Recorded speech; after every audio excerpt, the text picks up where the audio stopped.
This week's episode is in partnership with Intact Insurance, here for you and for everything you care about.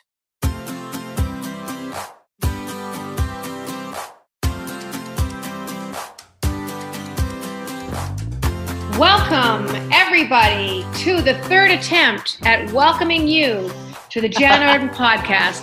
Today, we have been inundated with technical issues, which is not a big thing because Adam Karsh, our producer engineer, he's calm under pressure. He cried a couple of times, but we're back online. But we had very exciting intros. Caitlin was talking about some interludes from intimate interludes that she had, on her holiday, but we have to ditch all that because it just didn't record properly. Now Caitlin, you guys will never know. You'll never know. Caitlin Green is back. She's been in the middle of the Frontenacs, which sounds like a great swear word. Frontenac. I know, it does. It harkens to a word that I won't even say in French because it is the naughtiest French word in the book, but It does end with the word knack. So there you go. Who doesn't like knacker or the knacks, got nailed in the knacks or the Frontenacs? I'm going to start using that. Oh God, he hit me right in the Frontenac.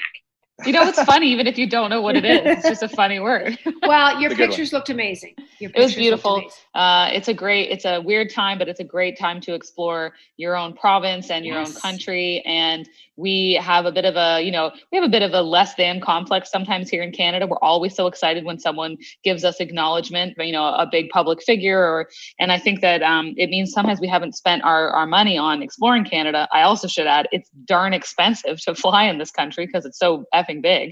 But now people kind of have to, and I think they're going, oh my gosh, like I've never been out east, or I've never been to Banff, and I've finally gone, and it's so stunning. It's as nice as Switzerland, and you're like, yeah, it is. Canada's great. I'm super proud that our TV show, the Jann Show on CTV, coming back Monday nights at 8:00, starting September the 21st. I'm so proud that the Jann Show is shot entirely in Calgary. Calgary has played host to many shows over the years. The Revenant was shot here. Horrific tale of revenge and winter. Heartland, Winona Earp is shot here. North of 60. There's been tons of movies. But Calgary has played everything other than Calgary. It's played Montana. It's played Alaska. It's played Los Angeles. Parts of Christmas Story was filmed on 9th Avenue Southeast in downtown Calgary. So when I found that out a couple of years ago, my heart just grew exponentially for Calgary. That Christmas Story, which I will be watching very soon, because that's what I do at Christmas time. We're like 100 and some odd days away from Christmas, you guys. I know you're one of these Christmas daters, Christmas countdowners. And it's funny, the former host on the morning show, Roger Ashby, would always measure things in their proximity to Christmas. And it's just hilarious. I'm very excited about Christmas this year because I think we could all use some coziness around that time. Well, it's going to be unusual. It's going to be a bit challenging because people gather at the holidays, but you cannot tell me that people do not know without question what the risks are of gathering large groups. I hope we take the knowledge and the information that we have been given this past 6 months about social distancing, masks, getting together in large groups. We have to, this is the perfect opportunity to not be with your relatives this year.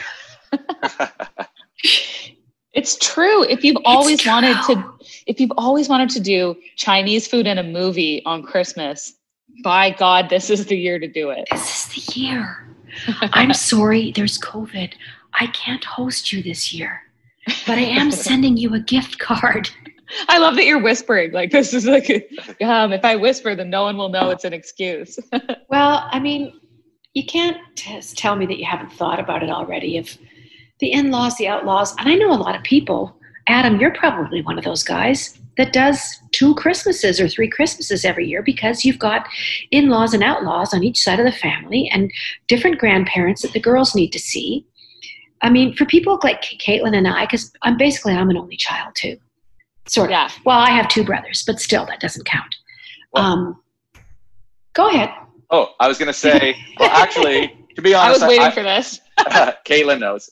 I won't be celebrating Christmas, not because I don't enjoy the holidays or get into the spirit, but as a Jewish person, I will be celebrating Hanukkah. No, absolutely. So let me say the holidays. That's insensitive of me. No. Let me say the holidays. Can I tell you a funny story? Yes. So there was one time, and it was I think Hanukkah and Christmas occur at the same time, and we were having a Hanukkah party at my parents' house, and my dad's birthday's in and around the same time. So we're having a birthday party for my dad and a Hanukkah party. And I'm like, Mom, you should make a ham, because I love ham. And my mom's like, Adam, I'm not going to serve ham at our Hanukkah party. Okay. So I show up to their house, and the first thing my mom, when she opens the door, she's like, I made you the ham. And it was the best. So my mom, a nice Jewish woman, makes one hell of a nice baked ham. So, well, I think as we move forward into the history of humanity, the lines of religion, I am hoping, do become more blurred. I am hoping that our samenesses are more accessible than our differences. I just made up a new word of samenesses. I like but it. Yeah, I'm glad that your mom is a little bit open to that for you. And I should say that you're not supposed to eat, like Jews, as a Jews, you're not supposed to eat pork products, right? I know. Like you're not supposed to. Yes. So that's why it was excellent. Of all the things that human beings do that are considered sinful, like war and cruelty and murder and, a litany of horrible things that we do, you can't tell me that eating a ham is up on the top of the pile that the Lord himself is going to point his spindly, bony finger that's been here for trillions of years and go, no, the ham was the tipping point, Adam. I know. And you're not coming in here. That's where it loses me, though. That's where as an agnostic person, I'm kind of standing on the sidelines going, I have no idea. Yeah, I get lost in the details because I can't imagine that, the Almighty's up there nitpicking on those specific things. So I'm like, really? You lost me on that one. That's where I fall off. Well, one thing that we're going to do that the Almighty will approve of is we're going to solve a problem today. Remember, we've been talking about dilemmas the last couple of weeks. Caitlin, I am going to let you, Adam is going to find music for the dilemma. He's going to go into his library of sounds. And here they come right now, the library of sounds, to introduce the person's dilemma. Okay, so this comes care of one of our faithful listeners who wrote to us on the Jann Arden Pod at Twitter. It's at Jann Arden Pod. You should check us out. So the dilemma is in-laws who are not COVID careful and host dinner parties, yet expect us to also visit. And I'm sure they expect this also once our 8-year-old returns to school, are offended when we imply they should be more careful and they should see less people. Thoughts on this? Wow. Well, thank you, dear listener. This is a dilemma. And I think this is a dilemma for thousands, tens of thousands of people out there who are grappling with the idea of wanting to see their aunts, uncles, grandparents, cousins. And we all have a friend that's not careful. Mm-hmm. We all have a friend that's just like seems to be at all these functions and kind of close to people. And, my answer to that, and you guys may think I'm really hardcore here, dig your heels in, and you simply have to draw the line. This can be very life or death, folks. Like, this isn't about hurting somebody's feelings. This is about protecting the lives and the health of the people that you love. So for me, this is my opinion. Telling you, can't see them if they're doing that. Sorry. That there's just too many unknowns. Mm-hmm. You can lean on the government. Make the government the bad guy. Listen, the government says that it could be, and I mean, yeah, you're probably going to face some backlash and some disappointment. But this is your health and wellness. Anyone that knows anything about COVID, it is a crapshoot. It's Russian roulette. You don't know what version of it you're going to get. You don't know if you're going to be one of those people with sniffles and losing your taste buds or ending up in ICU on a respirator. And further to that, you don't know if these effects of COVID-19 are going to be years. or the rest of your life. So hardcore, can't see you while you're doing this. I'm sorry. I don't mind visiting with you at a park bench. We can bring the kids and kind of wave to you from different benches. But that is it. Caitlin, you got a minute. Recap? I agree in the sense that I think ultimately this just comes down to people's differing comfort levels with risk. And if you do not share the same comfort level when it comes to a risk of being exposed to COVID-19, right now, it's going to be really hard to socialize with them. Social groups are being formed based on how comfortable people are spending time together. And you just have to explain, you're a little more comfortable spending time with people than I am right now. And that's fine for you. Ultimately, it doesn't sit well with me. I don't know where your friends who come over for dinner have been. I don't know who they're socializing with. I can't account for the web of contact that you're having. And so we just differ here. And unfortunately, right now, I have no choice. I have to kind of remove myself a little bit from seeing you socially. If we do see each other, we'll have to stick to distancing and masks. Ultimately, that is what's being recommended anyways. And I'm doing it for the safety of my children. And also, believe it or not, the safety of you, because they can't account for where they've been either. So it's just personal preference. You can't poke holes in the condom. You can't poke holes in the condom. You're listening to the Jann Arden podcast. I'm with Caitlin and Adam.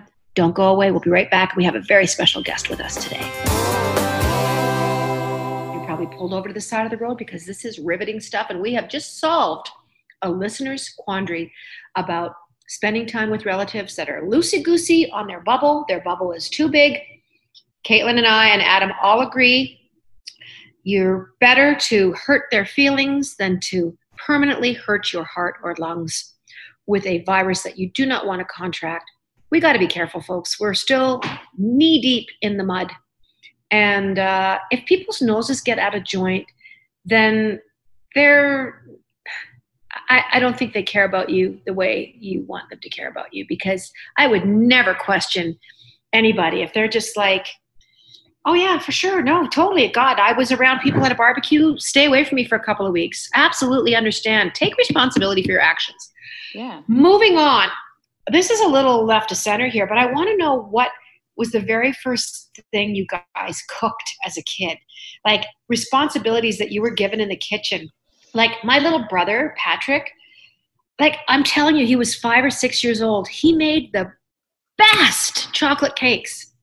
My grandmother showed him once, and then he did it all by himself with the hand mixer, with the little things that you stick into the hand mixer, and the cocoa powder, the sugar, like a from scratch chocolate cake. Patrick, shout out to you. So good. That's amazing. Oh, cool. Where was Patrick when I was growing up? This makes me even sadder that I was like an only child. But I would take over the leftover scraps from when my mom would make pies. So I'd collect all the leftover pastry scraps and I would make my version of, I'd just make little jam or jelly rolls. And so I'd flatten them out, cut them into a little triangle, and then spread jam in the middle, and then maybe add some cinnamon, and then roll it up, do the egg wash, and then pop them in the oven. Yeah. And so that was always I would wait with my tiny person apron. So it's like, how much pie scraps are left? Okay, great. I can make my jam rolls. Caitlin, I remember that. Mm-hmm. I remember the little bits of pastry. God, I just wanted to eat the pastry raw. I wanted to eat the cake dough raw. I wanted to lick off the beaters. Adam, did you make anything as a kid? I cook a lot now. I've discovered the joy of cooking in the last few years. I really like to cook. I mean, I've always barbecued and stuff, but now I really like to cook and be creative and try new dishes. But as a kid, I don't really think so. Like maybe I fried eggs that was one of the first things that I made myself. But I wouldn't say as a kid I really cooked. You didn't? Nothing? Didn't attempt cookies or anything? Trying to think. I probably helped my mom, like bake or do stuff or cook. But I don't remember as a kid. I just, I just have such fond memories of just my grandmother making stuff and letting us help her do it. There's a friend of mine, I've talked about her on the show before. Her name's Jann Arden, and she's a vegan she's a wonderful vegan, a wonderful animal advocate, and an amazing foodie, an amazing chef. She's just a home cook, but man, go on her Twitter feed, Jann Arden, and check out what she's making. Anyway, she has a little daughter. I think her daughter is 3. And she includes her in cooking all the stuff. Like I've seen more disasters of like a half a cup of cocoa powder just like hitting the side of the bowl and going flying. And that little kid's face And Erin's just like, that's okay. We got this. Her daughter's name's Rowan. And that kid has been stirring stuff since she's been like 12 months old, 18 months old. And I love it when parents are including their kids in tasks that, may get a little bit messy. And especially now with having your kids at home a lot more than they would have been. It's pretty darn cute. We're going to skip ahead now. This is today's show. I want to say that Ziya Tong is with us today. I know. I'm so excited. The Reality Bubble is a book she wrote in the last couple of years. Not even a couple of years, year and a half. Amazing book. And she's it's an so amazing. Great. Yes. It's so great. I feel like a little gift every time it's presented to me every time I see her tweets, and she's just so knowledgeable, and she has such a cool perspective on things because she talks about a lot of, serious, important topics, but I think she's always so good at putting a kind of a positive spin on things. Like when you hear a lot of stuff, of course, about climate change, about the environment, about animal consumption, all that stuff, it can get really dark. And I think it can make people feel badly. And so they turn it off. And she always leaves you with this like hopeful nugget. And I just love that. I love that attitude towards positive change. She doesn't weaponize it. She humanizes it. Mm-hmm. That's great. I want to, before Ziya gets here, we'll just clear the air. I want to know if you guys ever had tattoos, either of you guys, because I've never asked you that. Caitlin's not. Neither of you guys have a tattoo. I'm too non-committal. Okay, well, I'm just talking about like regret. I love the tattooing shows where it's fitting at tattoos that people got A, when they were too young, or B, when they were really high, or C, when they were really drunk. This one guy, an 18-year-old guy in Virginia, he posted a video recently, and he got a tattoo, and it covers like his entire arm, like those sleeve things that go from your shoulder to your wrist. So, and he's young, he's 18. Is that the legal age in Virginia? I don't know. I think so. Maybe 13 is the legal age in Virginia. I'm not sure. But anyway, he realized he got Dream Chaser written on his arm. But the only problem was that, I don't know what the tattoo artist was thinking, but he put it on that it only looks like Dream Chaser when you're looking in a mirror. It's backwards. It's backwards. It's crazy. And it's Did he giant. do it on purpose? Well, oh no, it's enormous, and he didn't realize it till he got home, and he said he paid about $200, and it's a full sleeve. So I'll tell you, it should cost more than that. I mean, I don't have tattoos, but I know lots of people that do. You can't just laser that off. You can't. That is so. If you thought getting a tattoo hurt, getting a tattoo removed is brutal. I have my parents' names and fir trees on my right arm, and it's way bigger than I thought it would be. But it is exactly what I wanted. I can't imagine looking at my arm and only being able to see my mother and father's names in looking in a mirror was right side up in backwards cursive. So on Instagram right now, there's a whole new trend of stuff happening with tattoos. I love them. I haven't ordered them, but I'm thinking maybe Christmas presents. Maybe Adam, you and Caitlin might be getting some temporary. Oh, that's fun. Tattoos. I like that. I'm not anti-tattoo. I'm not against tattoos. I think tattoos are great. For me, I don't know if I'd want a permanent. But listen how fun this is. Because you got 2 daughters, Adam. I know we got to wrap this up, but they're going to want a tattoo at some point. This comes even in a little pen. So you put the stencil on, then you get to do something, or they can do, the daughters can do each of their, blah, blah, blah. Cool. And it's a wonderful idea. We're out of time because Ziya's here. So I'm going to shut up. And when we come back, Ziya Tong is here, and we're going to talk about stuff. The stuff that we have, the stuff that we think we need, and why. Ziya Tong joins us on the Jann Arden podcast when we come back. I'm so excited. That's why I'm talking really, really fast, because Ziya Tong is with us today. And if you are a Twitter person, Ziya is my favorite Twitter personality. She's my favorite. The things that you put on there, Ziya, are so incredible. They're informative. They're funny. They're acerbic. They're sarcastic. They are jabbing. They are little needles of People, we can do better. Welcome to the show, Ziya. Oh my gosh, Jen, thank you so much. The feeling is very mutual. I love following you on Twitter, and I love basically we've become friends through it in a way. We really have. Say what you will about the internet, but I love it. Listen, there's so many things that I want to talk to you about all the time. Ziya wrote an incredible book all by her lonesome called The Reality Bubble. And if you have not read The Reality Bubble, I suggest you read it.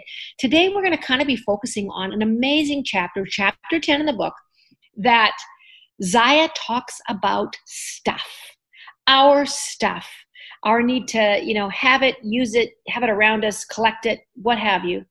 Right out of the gate, Ziya, I want to know if you think that there is a time in life to have things, to be surrounded with stuff, souvenirs, clothes, gadgets, whatever, the stuff that brings us joy. I feel like I'm going to get rid of this stuff at some point, but I'm not there yet. Yeah. Well, I think you're right to sort of hone in on, there's a time in life when we are kind of really in acquisition mode. And really that's kind of like midlife, right? And I'm actually reading a book right now by a woman who talks about the fact that her life kind of changed from the moment she bought a washing machine. She can divide her life into the time from when she owned a washing machine and from when she didn't.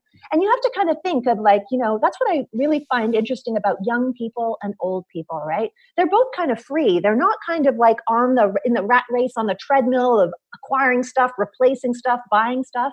And so when you look at people like Greta, and you look at the Sunrise Movement, and you look at all these powerful youthful voices, it's because they can speak freely because they don't have a mortgage. They don't have to pay for their car payments or any of that sort of stuff. Same with older people. They've kind of let go. They're kind of like winding down. And that's why I love listening to elders who are like, what the heck are you people doing? They're freer because they're not bogged down by stuff. But at the same time, there's not just a temporal aspect. I think there's a cultural aspect as well, right? We are in a society that consumes and buys and shops and needs stuff to kind of define who we are in a way. But many different cultures, even if you think of the Haida, right? Their term potlatch actually means killing wealth. Right? You actually actively, the most wealthy person there has to give away the most stuff, right? That's like a form of giving. And many different societies, whether it was the Hispaniola who were I take that back, who met with Columbus, they discovered themselves long before. Or they discovered Columbus. Yeah, exactly. They discovered Columbus. Or, in New South Wales and Australia, the Aboriginal people there, so much of their culture is about sharing and about giving away, not so much about accumulating. So I think there's two things, cultural and also a sort of temporal aspect. I feel like COVID has taught us many, many things. And I'm sure there's a lot of other stuff we're going to unpack as this next year unfolds. One of the things that is a takeaway for me, Ziya, is that all the stuff I have, yes, it's been great to live in the country, to be in a rural area.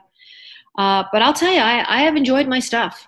And I've tried to share it. I mean, as much as I'd love to have 30 people come and stay with me that I know and love to keep me company, because it's been kind of solitary out here. I also dream of a time where I don't have all of this, but I don't know what that looks like. So how do we think about making that transition from the stuff that I have, and literally I've got so many tchotchkes, but they all mean something to me. But that's okay though, Jen. I think the thing is I think the difference and the thing that we need to kind of distinguish between is the ability to cherish our stuff and the fact that we have two sides. One side of us that loves our stuff, and another side where, if you try to imagine all the objects you've ever owned and thrown away, you know what I mean? That would be an immense amount of stuff. But the Japanese, for example, they believe in the sort of tsukumogami spirit. So they believe that if an object exists for 100 years, it develops a spirit, right? And so they're actually very careful with their stuff. They try to replace it and repair it and fix it, right? And you have to kind of think of who's going to be handing down their IKEA furniture? Nobody. The reason why we look at people, who survived the Depression, our grandparents, is because they had beautiful stuff. They had beautiful silverware. They had beautiful tables. They did. And they cherished it. Exactly. Have beautiful stuff, but take care of it. I think it's the idea that we need to have stuff for 10 seconds, And it's kind of like this, I wrote about it in the book too. And I quote Darren Brown, who talks about a hedonic treadmill. This idea of like constantly, you buy an iPhone and then you have the iPhone for, a little while. And then once you've figured out how to use it, you feel like you need a brand new iPhone. Is that sort of the Marie Kondo kind of thing? Am I saying her name right? I think so. Like she was the person. I mean, there was a wave that hit North America and probably Europe of people relegating what was prioritizing, I guess, what was really important to them and if it brought them joy. So I do understand that way of you thinking about objects. But boy, they've sure become important in our lives, these things. Yeah. And I think, you're right there. The question is, do we own our stuff or does our stuff own us? And how much does our stuff define us? And, if you think about your world around you, you could picture some concentric circles like me and then my clothes and then my furniture and then my car and then, all these sort of concentric things. And William James actually talked about that. He was a psychologist who wrote about this idea of a blind impulse to become attached to our objects. And I'd like to, if you don't mind, just read you a quote. He wrote this in 1890. So he said, "A man's self," of course, a woman as well, but a man's self is the sum total of all that he can call his, not only his body and his psychic powers, but his clothes and his house, his wife and his children, his ancestors and friends, his reputation and works, his lands and horses and yacht and bank account. All these things give him the same emotions. If they wax and prosper, he feels triumphant. If they dwindle and die away, he feels cast down, not necessarily in the same degree for each thing, but in much the same way for all. So the fact that our emotions can actually depend on the amount of stuff that we call our own is tricky. And as you know, I write about how we actually came to believe we own things, because we don't. It's this weird magical ability we have. If you go into a store, right? You just go into a dollar store, nothing there belongs to you. You don't care about any of that stuff. But the minute you pick something up, right? You pick up a candle and you pay for it, that's yours. You know what I mean? And suddenly we have all these attachments to them. And if you put people under an MRI, a scanner, and you actually look at, there's a part called the medial prefrontal cortex. And it's the same part of your brain that registers when you're talking about, yourself or your name or self-referential biological aspects of your memory. All of a sudden you think this object is yours, but it isn't really yours. Ownership is very much a process defined by the mind. So if you also think of another example, if you go to a beach and there's lots of seashells there, right? Anybody can pick them up.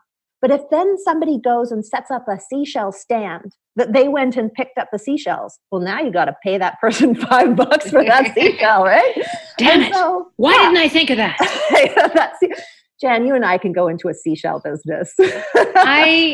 I just when this segment is wrapping up, just really quickly, and I want to talk about this going into this next part of the show, is there's the extreme to this of people hoarding, which has become quite a popular, there's a program on, I believe, TLC, Hoarders, that is such an extreme thing. And there's no age limitation to when people start doing this and why, but it's very much, I think you might have answered my question about the ownership and about their identity. I mean, there's receipts that people don't want to part with. Like a paper receipt. No, I need that. I might need that. Exactly. They can't even live in their homes anymore, Ziya. That's it. And I've seen those shows too. And they're quite sad. And you're right, because actually when I was doing some research into it, it seems that hoarders do exist in different parts of the world. That doesn't seem to be a cultural thing. That seems to be much more of perhaps a mental sort of a real attachment issue, right? When we were talking earlier about this notion of your stuff being you, if you identify with your stuff being you, well, it's a lot harder to throw it away. So, it's important for us to start to get a sense of who we are as separate from the things we own. Ziya Tong is my guest. Reality Bubble is the book. If you are not interested in science, you will still love this book. If you're not interested in the philosophies of the depths of the human mind, space, the petroleum industry, how we're managing our precious resources. I'm telling you, this is an entertaining, wonderful, wonderful book, and you will not want to put it down. And we're coming into fall. You're going to want to read this book. It's COVID. And everything ties into this. I'm telling you, animal welfare, all of it. So reality bubble. Okay, Ziya, my parents died apart from each other, not at the same time. No, people die. That's what they do. And my parents were very intrepid. They prepared me for death. They talked about death, but they didn't prepare me for the crap that they would leave behind, that I would have to go through 60 years of their stuff. And I don't know how other kids feel out there, but man, Ziya, I got to know my parents on a level I don't think I wanted to know, because it was personal letters. They had the Kama Sutra tucked under their bed springs. You know, I remember going, what is in here? And there was dog-eared pages, and the stuff just. Can I ask you something? Did you learn new things about your parents by looking at their stuff? Like, were you an anthropologist of your parents in a way, or an archaeologist? Yes. Well, what did you find? Like, what? I mean, obviously the Kama Sutra, that's a little bit private. But what else do you think you uncovered about them through their things? I think the things that they enjoyed, their humanness. We look at parents like they are these infallible, perfect people that are supposed to solve our problems and pick us up and tell us what to do and give us money and bail us out. They're all knowing, but they're these fragile human beings that worry about life and death just like I do, religion, God. You know, I looked at my dad, and he had just a couple of pairs of shoes, Ziya. Wow. And he had a few jackets. He wore T-shirts all the time. He had one suit that he had salvaged from his business days where he lived in a suit and ties. But he kept it for funerals. There's a lot of people dying now when you get to be our age. So right. You need a suit for that. Yeah. I think his profound talent, especially my dad, the things that he made, I really looked at. His shop still smells like him. And even a couple of weeks after his death, which was 5 years ago, the radio was still on. And it was so haunting to go out into a shop and this radio station was playing. And it was like, he's here, he's in here. But he was a very sexual person. I never thought about this. And just a lot of the literature he had, nothing like seedy or in any way distasteful. It was all kind of lovely erotica novels that he had. And I don't know, I never knew anything about him. That side of him, I imagine. I love the way you talk about the workshop that he had too, though, because that's another aspect of things when we're talking about stuff and ownership, is like how different the world of crafts are. Like my friend's mom made me a pair of socks. Okay. Like, I don't know, maybe 12 years ago, I still have that pair of socks. They're not the prettiest socks. They're actually a little itchy because they're wool and everything, but I love them because somebody made them. And how different the objects are that people make, as opposed to these days when you have mass produced, I don't know if you've ever seen How It's Made, that TV show. Yes, I watch it all the time. Object. Well, all those objects are made by machines. And so when we talked earlier about this, sort of Japanese spirit imbued in our objects, right? If you've had them for a long time, like, this idea that there's, some energy inside of them or what have you, there is something really beautiful about things that are made by people as opposed to things that are made by machines. Ultimately, though, we treasure things because of the memories attached to them, right? Oh, very much so. My manager recently turned 75, Bruce Allen. And here's a man who's very wealthy. He's looked after Bryan Adams and Michael Bublé, Anne Murray, countless people, Loverboy. I mean, go through the list of Canadian bands in the 70s and 80s, and Bruce had something to do with it. Anyway, on his 75th birthday, quite a marker, he wanted a handwritten note. That's all. See? That's what he wanted from people. He didn't want a single object. And I was so delighted to sit down. I got my calligraphy pen out, my ink.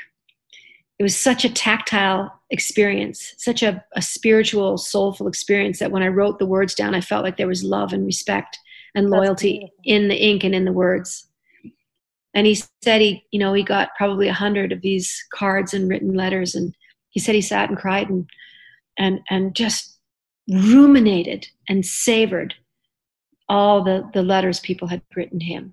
Because there's so much like value and spirit in what you know, that's a true gift. I mean, we're communicating with emojis. Yeah. But also if you think about, you know, a lot of the times when people go through fires and there's a fire and you have to run out of the house and you have like, you know, 10 minutes to grab your stuff, the thing that most people pick up are pictures. You know, you got to think, you got some stuff with some value in your house, but people want to leave with the things that are really important to them. And those things are usually about human connections to other people, less than about, you know, the object is kind of like an intermediary for your memory or for your connection to other people. It's the talking point. It's something that brings you back to that moment. Yeah, exactly. Gosh, you know, I always think about a fire here. I live in a forest and I know that I would grab my dog. Yeah, well, of course I hope so. Yeah. And so many of my mom and dad gave me a trunk and I have yet to go through it. Well, they didn't give it to me. I inherited it, I guess. Ziya, it is filled with, I'm going to say 40,000 photographs of the old black and white. Most of them Mom wrote on the back of. So I haven't gotten there yet. I'm not there to sit cross-legged with a hot mug of tea and to go through those photographs. But I want to. I'm not ready yet. I thought COVID, being at home, I'm going to get into that big trunk. Yeah. And my dad refinished this trunk. It was his great-grandfather's beautiful trunk and the workmanship. So there's so many aspects to it.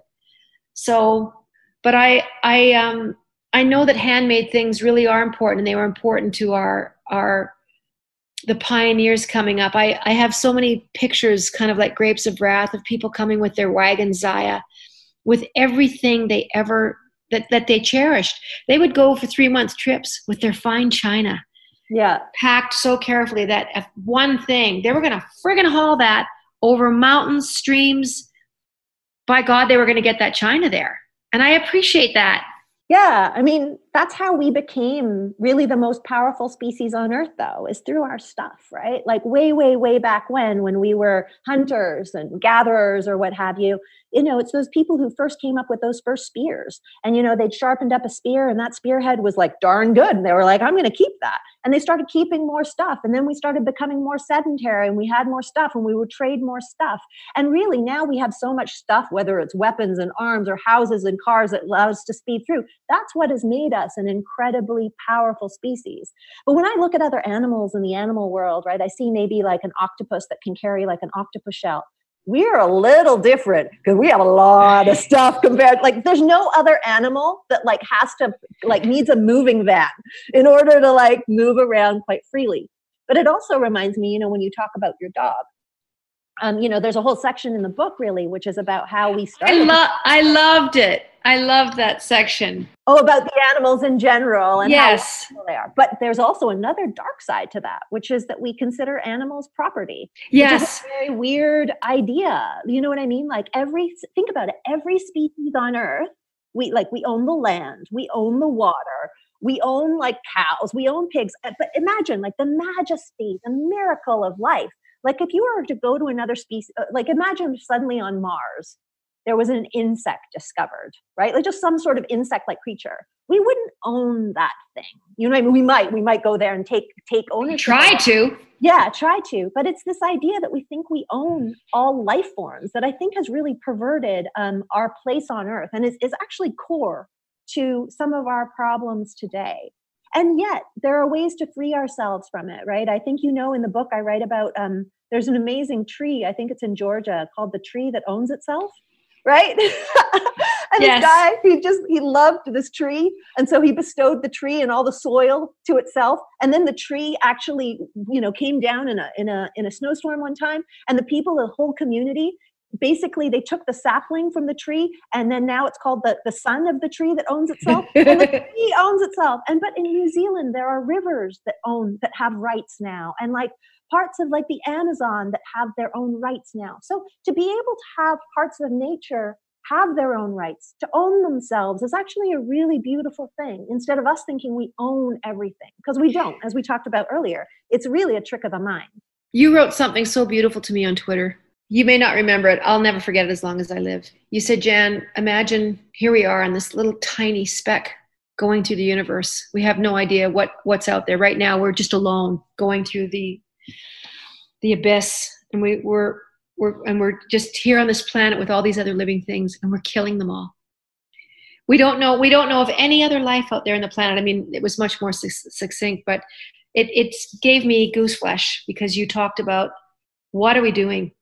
You know, this massive slaughtering, you know, not only for food, but for leather, for shoes, for clothing.